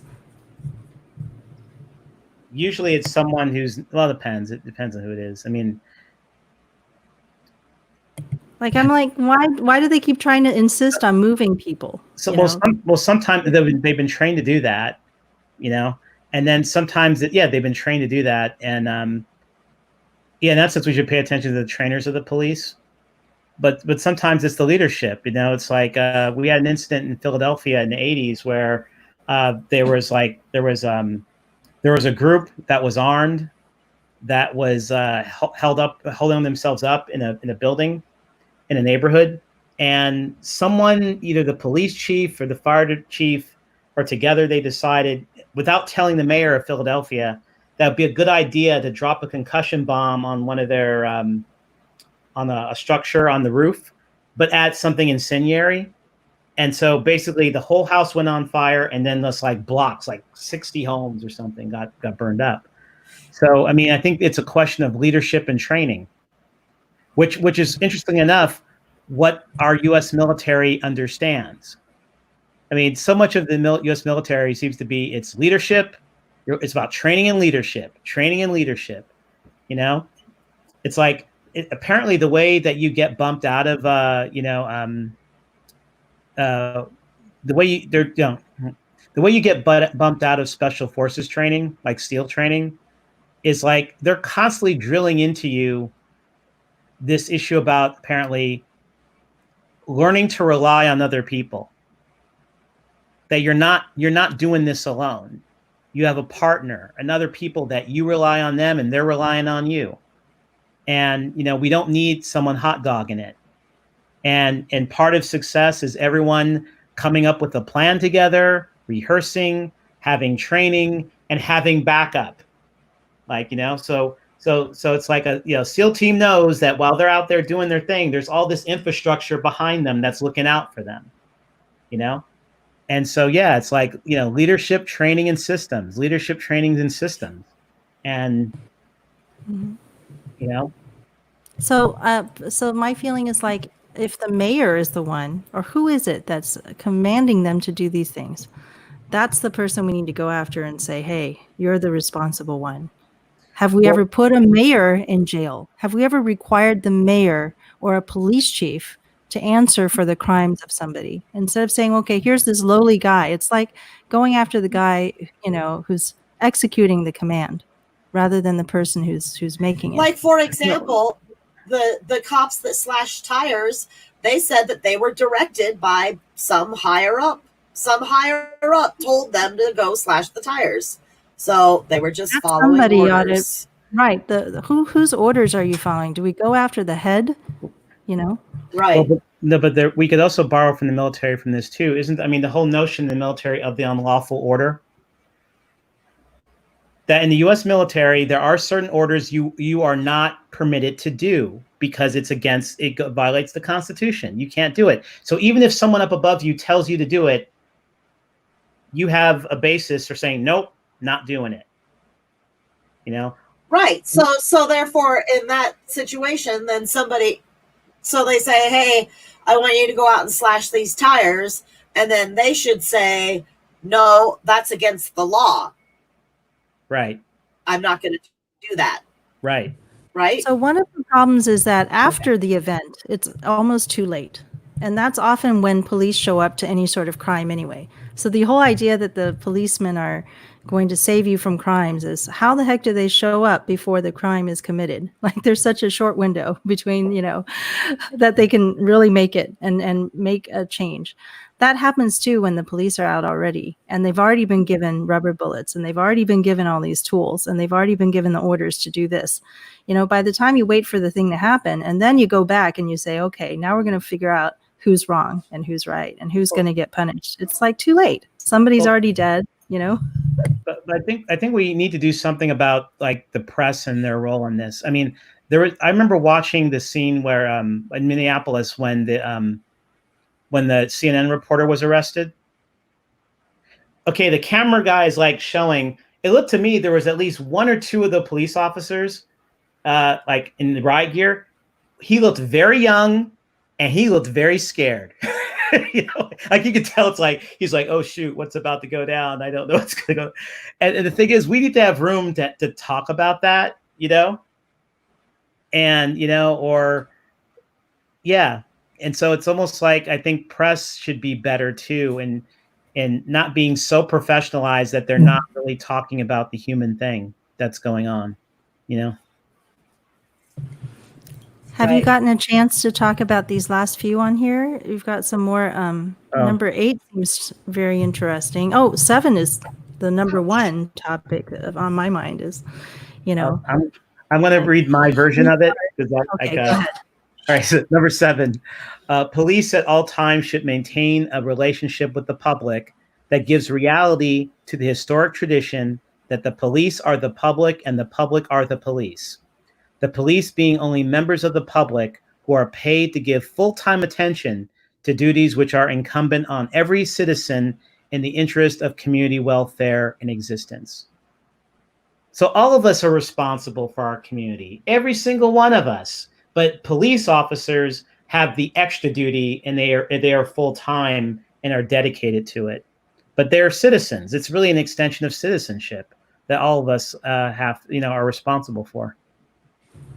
That's why Michael Moore's always running around with his mic trying to make a citizen's arrest. Yeah, right. Yeah. Somebody. I was going to ask about that. So, like, how citizen's arrest is a thing. How can we put some strength behind that? Like, how, like, with training, education, how, like, couldn't have the people that were standing around watching George Floyd be killed and filming it, they tried to step in, you know, and then the one bald Asian cop pushed him away, and stuff like that. So in that situation, how could we have turned the tables? Like if the 4 of us were standing there watching it and filming it, how could we have turned the tables and made a citizen's arrest because he was committing murder, like on camera in broad daylight on this public street? Well, that's the thing. The danger here, the issue is the issue of culture. You know, it's almost like the Second Amendment does not really exist for me because I'm Black. It really doesn't exist as a practical term. Right. I can just walk around armed, you know, and I won't be necessarily treated the same, even if I have all the licensing and it's illegal for me to do it, you know? And so I think so how do we get into how do we create that kind of culture, right? Where basically the kind of people who were witnessing what was happening to Mr. Floyd, it's like, hey, you can't do that. And the police are like, oh, yeah, we can't do that. You know, like, how do you create that kind of culture, you know?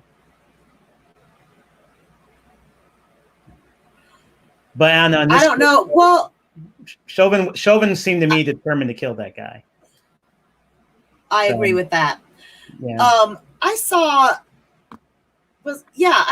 a video where a white man, I think it was in LA, or yes, I think it was in California somewhere, maybe LA area. And a white man pulls up and he sees 4 Black men up against a wall and a couple cops, you know, and they're like hassling them and stuff. Faye, I'll put that up in just 1 second. Hold on. And, is that the video of what I'm talking about? No, well, anyway, this discussion about citizens arrest laws. Oh, okay. So we'll get to that in 1 second. So this man used his white privilege to come up and inject himself into the situation. He approached the officers, you know, like, hey, what's going on here? And they said, oh, they're suspected of robbery or something like that. Or I don't remember what the cops said. but then the man ended up, he just diffused the whole situation and caught the whole thing on film. And one of them was like this, like 80-year-old man, and he goes over to one of the younger ones. He asked him, what did they stop you for? And he said, suspected of robbery. And he's like, did you rob anybody? And he goes, no. And then so the old man gets in the car, and then he goes over and talks to the younger one, and he said something, God, my memory, something along the lines of, is it because you're black? And he's like, yep. You know, it's like they just have to live with this like every day, getting pulled out of their cars. I think they were looking around at like real estate. They were on their way to like a real estate meeting or something like that. And okay, that's all I wanted to say. Now I'll put this up. okay. Well, this is just a discussion of citizens arrest laws, okay? And so it's a common trope, but it's also at the center of the case of Ahmaud Arbery. Did I say his name right? A black man who was shot and killed after a pair of men pursued him with the alleged intent of making such an arrest. But somebody was trying to arrest him who wasn't a policeman. So it can go bad.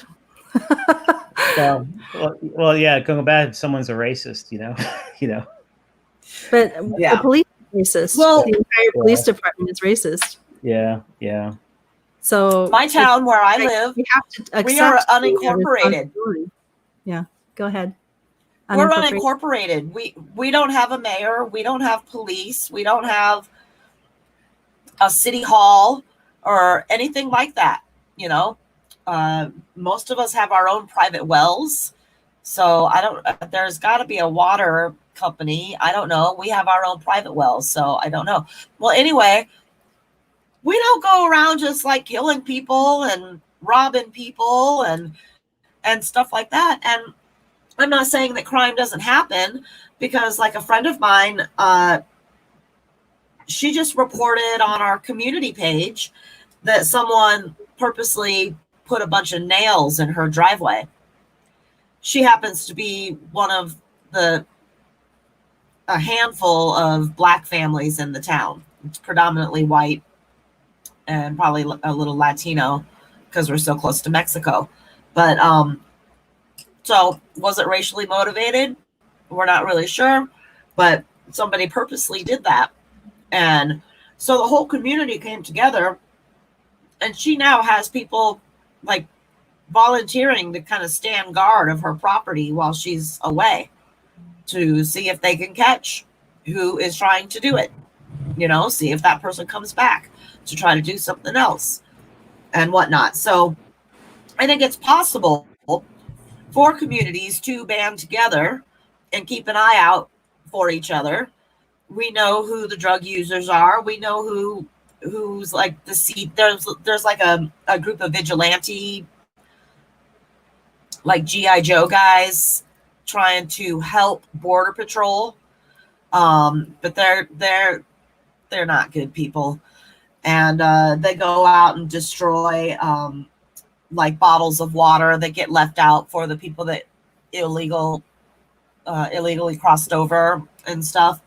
And so we know who the bad guys are, and we all keep our eyes on them, and we keep our eyes on each other.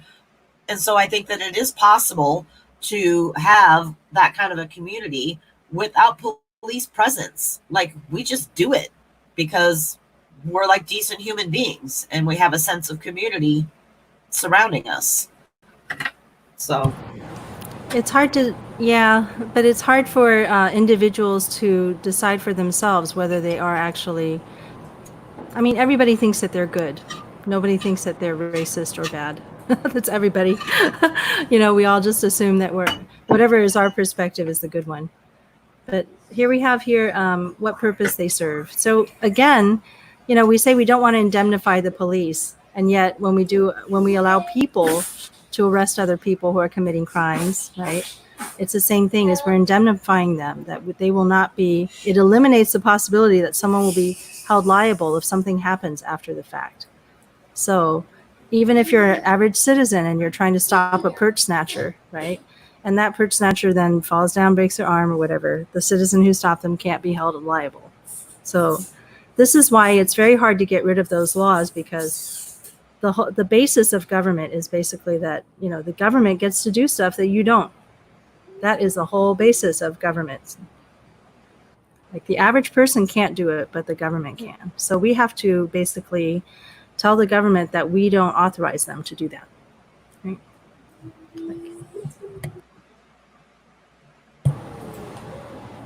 So there's all these different things that we would have to learn about in order to do the citizen's arrest. And of course, you know, you could be in a situation of false arrest or false detention, because as soon as you arrest somebody, you have to get them to the policeman immediately.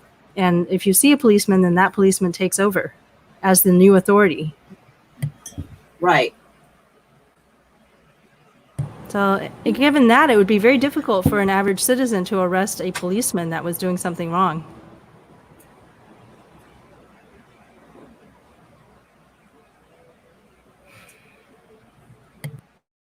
Yeah. Okay, well, we've gone like about 2 hours, and Yep. hopefully we talked about some things that were actually important to everybody. And we're thinking about things that are on everybody's minds right now. Mikey, you've been super quiet this whole time.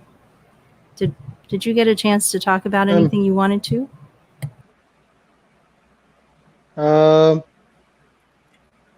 Yeah, I've just been quiet. Just hope everything gets better. Right. It's a scary time right now. It's very overwhelming, everything going on, you know. I was telling Annette earlier how it's very confusing, because it seems like everyone you know in real life is against what you believe, and it's scary. It's like, Why do you think they're against what you believe? I mean, they look at protesters as bad people, you know, and I can see why. I mean, there's a lot of people breaking into businesses and things like that, but the other side of it, it's like protesters have the right to protest, and we're protesting for a reason, to change things. And if we don't change things, no one will. So, you know, I mean, and then there's another side of me that says, we're still in a pandemic. I mean, it's a lot of things going on, and it's very frustrating. Do you feel aligned with the protesters rather than the people who judge them? I do feel aligned with the protesters, but I feel helpless because I can't really help. You know, it's like my side is not for the protesters mostly. And Quintus, do you feel aligned with the protesters also, and Annette? Yes. 100%. So I really wonder, like, who's left. I wish that I could go out into it, but like I just can't. The COVID thing is bad for I'm susceptible to that. So, and then like I'm physically limited. I can't go out marching like for 10 miles in a day or whatever, like, so the revolutionary in me wants to be out there and be in it and be part of it. But like there's another part of me that like the self-preserved. It's like I don't want to be a the hypocrite, self-preservation kicks in, and I'm like, well, shit. It's like I wish I can help, but it's like I can't do anything. I just share stuff on social media then, because that's about the best that I can do, and try to host as many of these podcasts as anybody wants. I offer all the time, like, hey, if anybody has something to say, let me know. I've got the time, so if anybody watching wants to get on here with us sometime, not now because we're about to shut down, But if y'all have something you want to get off your chest, then hit us up at the Yang Gang Report. And why don't I just start closing down? So on, I am Annette Anderson on Facebook, and I am. Oh wait, I've got a few. Hold on, I've got a few banners with some of our contact info. Here's where you can find me. Annette Anderson, Annette the Peacemaker at Yang Mentum on Twitter. And then my YouTube channel is also called Annette the Peacemaker. And then here's Faye Q, and at Palestine Math on Twitter. You're welcome. I need to make some for Mikey and Quintus. So Quintus, here I have Mikey's. Quintus, do you think that activities like this are still helpful, even though we're not out in the street? Oh yeah, you read my mind. I think given the past 2 weeks, there was an important role to play to make sure that the protest narrative was not hijacked by other people. We had the white supremacists, we had the anarchists, we had like the weekend or evening looters from the suburbs. All sorts of things were like competing, and so I think it's important to be guardians of not just the narrative, but guardians of the truth of what's happening. I mean, like our commitment to just be engaged and to speak honestly about what we think we're seeing, and not with the spirit of like, well, what is the truth? What is the truth of what's happening?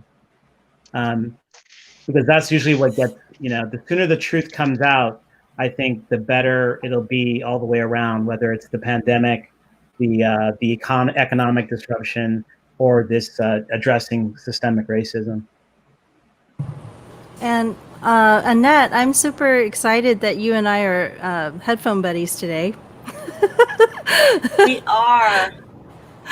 Faye and I are. Faye was kind enough to gift me these very fancy headphones.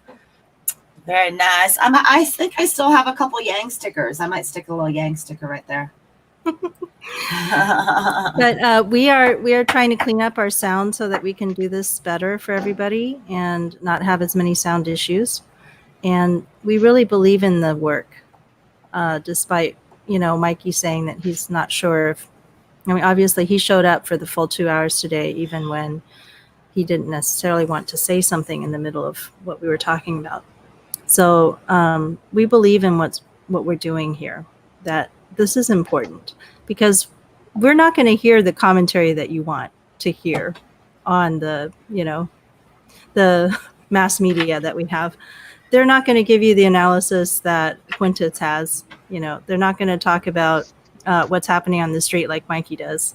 What's happening at work, what's happening for Annette because of her struggles with, I mean, in each person. Yeah, these are not viewpoints that we get from the public media.